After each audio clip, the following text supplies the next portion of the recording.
இந்த கோயிலை சுற்றி 6 கோயில் இருக்குது, முருகர் கோயில். ஆகினால பஞ்சாயதனேஸ்வரர் திருக்கோயில் பேரவைங்கன்னு பேர் சொன்னது அவர் தான். ஆக்சுவலாக வந்ததுக்கே இவ்வளோ ஒரு நினச்சி பார்க்க முடியாமல் ஒரு விஷயம் நடந்துடுச்சு. இங்கே பக்தர்கள் என்ன வேணுனாலும் கூடிய விரைவில் அதை நிறைவேற்றுறாங்க. அது என்னுடைய வாழ்க்கையில் நான் பார்த்தேன். நைட்டு தூங்க சொல்ல முருகா முருகான்னு தான் சொல்லிட்டுன்னு இருப்பேன். ஆனால் முருகர் கனவுல வந்து எனக்கு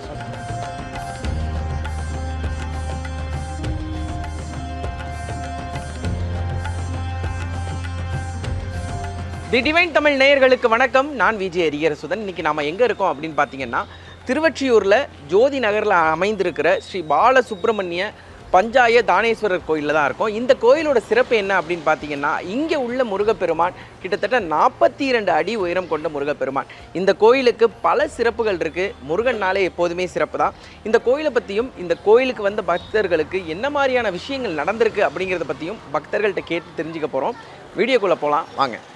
இந்த கோயில் 1974ஆம் ஆண்டு ஏப்ரல் மாதம் 7ஆம் தேதி புலம்பெயர்ந்த தமிழர்கள், பர்மா தமிழர்களால் ஆரம்பிக்கப்பட்டது. அவங்க ஆரம்பித்து கிட்டத்தட்ட 83 வரைக்கும் நடத்தினாங்க. அதற்கு பிறகு அவங்களால அது தொடர்ந்து நடத்த இயலாத காரணத்தினால 1983 இந்த கோயிலுடைய நிர்வாகம் முழுக்க ஜோதி நகர் பொதுநல சங்கத்துக்கிட்ட அன்றைக்கு நான் ஊர் செயலாளராக இருக்கும்போது எங்ககிட்ட கொடுத்தாங்க. அதை கொடுத்த பிறகு இந்த கோயிலில் நாங்கள் முதல்ல வெறும் முருகர் படத்தோடு ஒரு சின்ன கொட்டைகள் இருந்தது. ஜெயேந்திர சரஸ்வதி சுவாமிகளை போய் பார்த்துட்டு அவர் அழைச்சிட்டு வந்தோம். இதை பார்த்துட்டு காசி அமைப்பு இந்த கோயில் இருக்கிறனால வளர்கிறதுக்கு வாய்ப்பு இருக்கிறன்ற காரணத்தினால சுற்றி பார்த்துட்டு அவர் ஒரு படத்தை கொடுத்து அந்த முருகர் படத்தை வச்சு கற்பூரம் ஏற்றிட்டு ஒரு தகுடு வச்சுட்டு போனார். வச்சுட்டு அவர் என்ன சொன்னார், இங்கே முருகர் கோயில் பேர் வைக்காதீங்க, இந்த கோயிலை சுற்றி 6 கோயில் இருக்குது, முருகர் கோயில். ஆகினால பஞ்சாயதனேஸ்வரர் திருக்கோயில் பேரவைங்கன்னு பேர் சொன்னது அவர் தான்.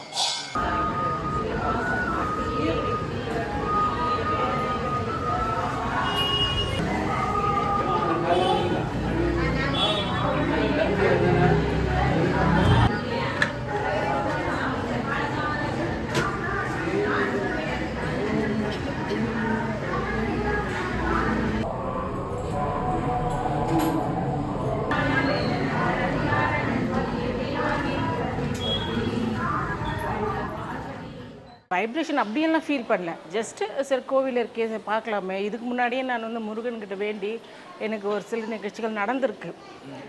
ஸோ அதனால் சும்மா கேஷுவலாக தான் வந்திருக்கேன். பட் கேஷுவலாக வந்ததுக்கே இவ்வளோ ஒரு நினச்சி பார்க்க முடியாமல் ஒரு விஷயம் நடந்துடுச்சு. நடந்த சந்தோஷத்தில் இன்றைக்கி வந்திருக்கேன். இங்கே இருக்கிற முருகர் எது வேணுனாலும் உண்மையாக வேண்டி மனசார வேணால் கண்டிப்பாக தருவார். பட் ஆனால் எப்போ தருவார்னா, ஆனால் கண்டிப்பாக அதோட பலன் கண்டிப்பாக இருக்குது. பக்தியோட உண்மையோட டைம் பேஷன்ஸாக இருந்தால் கண்டிப்பாக அதோட பலன் கண்டிப்பாக கொடுப்பாருன்னு சொல்கிறது இது மக்களால் இது பண்ணுது. ஆரம்பத்தில் சிறிதாக இருந்தாலும் இன்று ஏற்றம் பெற்று மற்றவர்களுக்கெல்லாம் வேண்டுபட செய்யக்கூடிய ஒரு நிலையிலே இருக்கிறது. வருகின்றவர்களுக்கெல்லாம் வருகின்ற எல்லா நன்மைகளையும் செய்து அவருடைய ஏற்றத்தில் நம்முடைய முருகருடைய தோற்றத்திலிருந்தே நீங்கள் பார்க்கலாம். மற்றவர்கள் ஏற்றத்தில் தான் முருகனுக்கு இந்த நல்ல தோற்றமே வந்தது.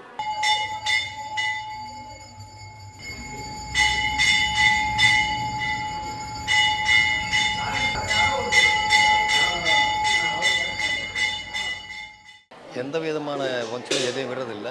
கம்பேர் டு ஏஷியா லெவலில் எல்லாமே நல்லா சிறப்பாக பண்ணிருக்கு. இங்கே பக்தர்கள் என்ன வேணுனாலும் கூடிய விரைவில் அதை நிறைவேற்றுறாங்க. அது என்னுடைய வாழ்க்கையில் நான் பார்த்தேன். நான் ஜாபுக்கு போயிருந்தேன். எனக்கு ஜாபில் முன்னேற்றம் இல்லை. பிஸ்னஸ் பண்ண ஆரம்பித்தேன்.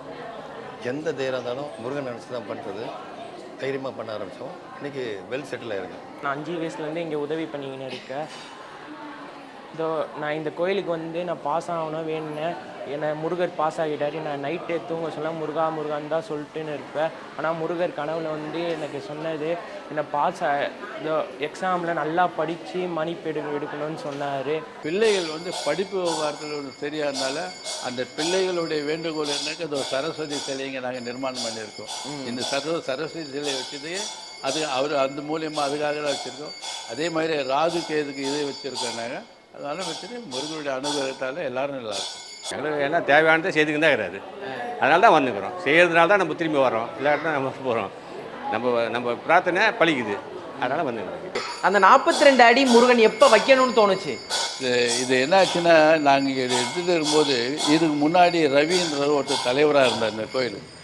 அவர் இந்த கோயிலில் இருக்கும் தலைவராக இருக்கும்பொழுது திடீர்னு வந்து நேற்றுக்கு வந்து நம்ம சிலை வச்சா என்னான்னு அவர் மனசில் ஒரு தோணுச்சு. இது மாதிரி நைட்டு தோணுச்சுனார். அதை நாங்கள் செயல்படுத்தணும், அவ்வளோதான். அவர் மனசில் உருவானதை முதல்ல 36 அடி தான் வச்சோம் நாங்கள். அதுக்கு பிறகு என்னாச்சு, சபையிலேருந்து இது அதில் ஐயருங்கெல்லாம் சேர்த்து குருக்களுடைய ஆலோசனை கேட்டு 42 அடியாக வச்சோம். தவிர அது ஒருத்தர் மனசில் உதயமானது எல்லார் மனசும் கவர் பண்ணி ஒரு வித்தின் 6 மாதத்தில் நாங்கள் அது முடித்தோம்.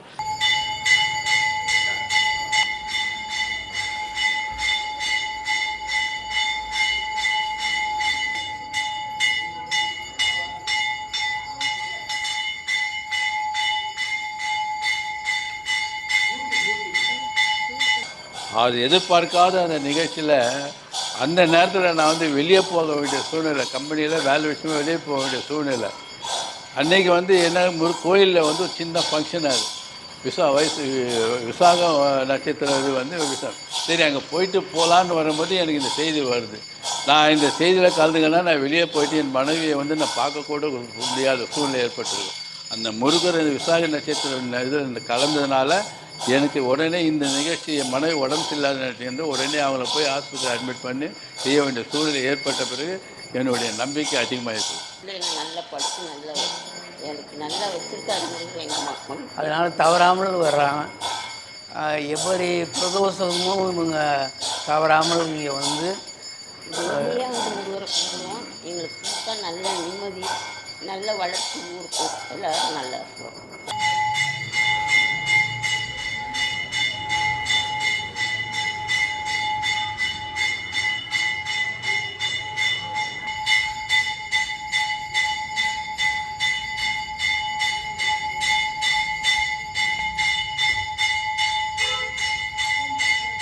கண் கூட நான் பார்த்துருக்கேன். நான் ஃபஸ்ட்டு எங்கள் பேபிக்காக நாங்கள் ட்ரை பண்ணப்போ அப்பயும் கிடச்சிருக்கு.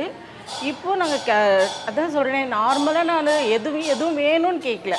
ஜஸ்ட்டு சாமி பார்க்கும்போது சரி சாமி பார்த்துட்டு கும்பிடாம போட்டேன் எப்படின்னு அந்த ஒரு ஃபீலில் தான் வந்தேன். பட் அவர்கிட்ட வந்தால் என்ன கிடைக்கும்ன்ட்டு ஒரு பலன்லாம் இருக்கு இல்லையா, அது நான் கேட்காமே அவர் வந்து எல்லோரும் கஷ்டப்பட்டு கிடைக்கிற ஒரு விஷயத்த அவர் எனக்கு ஈஸியாக அப்படியே அழகாக அள்ளி கொடுத்துட்டாரு. அந்த மாதிரி இருக்குது. சித்தி பெரியம்மா வந்து உடம்பு ரொம்ப முடியாமல் இருந்தது. அவரோட இதை நம்பிக்கையோடு வச்சுட்டு போனேன். அதோட இது வந்து கொஞ்சம் கொஞ்சமாக நல்லாவே ரெக்கவரி ஆன தொட்டு I feel it that lives a lot.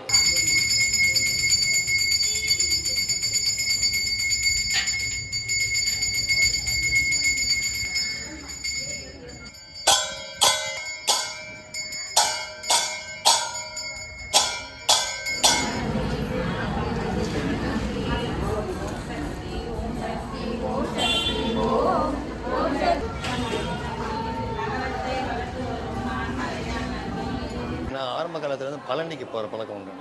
Palani காவடி எடுக்கிற பழக்கம் உண்டு. அதனுடைய பவர் இங்கே இருக்குது. கோயில் சின்னதில் ஒரு 30-40 வருஷமாக நல்லா கொஞ்சமாக இம்ப்ரூவ் ஆகி நல்லா வளர்ச்சியாக இருக்குது.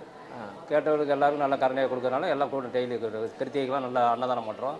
எல்லாம் நல்லபடியாக போயிட்டுருக்கு. இந்த ஏரியா பொறுத்த வரைக்கும் கிறிஸ்தவர்களாக இருந்தாலும் முஸ்லீம்கள் யாரும் பேதம் இல்லாமல் முஸ்லீம்களே எங்களுக்கு டொனேஷன் தராங்க. அவங்களே இங்கே நன்கொடை கொடுக்குற அளவுக்கு நாங்கள் வந்து இது ஒத்துமையாக இருந்து பண்ணுறோம். எல்லாம் இங்கே ஜாதி பேதமே கிடையாது. இங்கே ஏழை பொண்ணுக்கார வித்தியாசம் இல்லாமல் நல்லா வச்சுருக்காரு. முருகன் கிட்ட தான் சொல்லுவாங்க இல்லையா, முருகனை விதியே மாற்றுறவர், விதியை மாற்றி எழுதுறவர் அப்படின்லாம் சொல்லுவாங்க இல்லையா, அது நிஜமாக ஃபீல் பண்ணியிருக்கேன் நான். ஆமாம், மிகப்பெரிய விஷயம். எல்லோரும் வந்து ரொம்ப கஷ்டப்பட்டு செய்கிற விஷயத்த அழகாக ஈஸியாக அள்ளி கொடுத்துட்டார். நாங்கள் இன்னும் அதுலேருந்தே வெளியே வரல. ஆண்டவன் என்பவன் அடியவர்களுக்கு தொண்டு செய்பவன். அந்த தொண்டினை செய்யக்கூடிய வகையிலே முருகப்பெருமான் தமிழ் கடவுள். அந்த தண்டமிழ் கடவுள் நம் எல்லோருக்கும் நன்மை செய்கிறான். தமிழகம் முழுவதும் பார்த்தால் எல்லா மக்களும் வாழ்வாங்கு வாழ்வதற்கு காரணம் முருகப்பெருமான் தான்.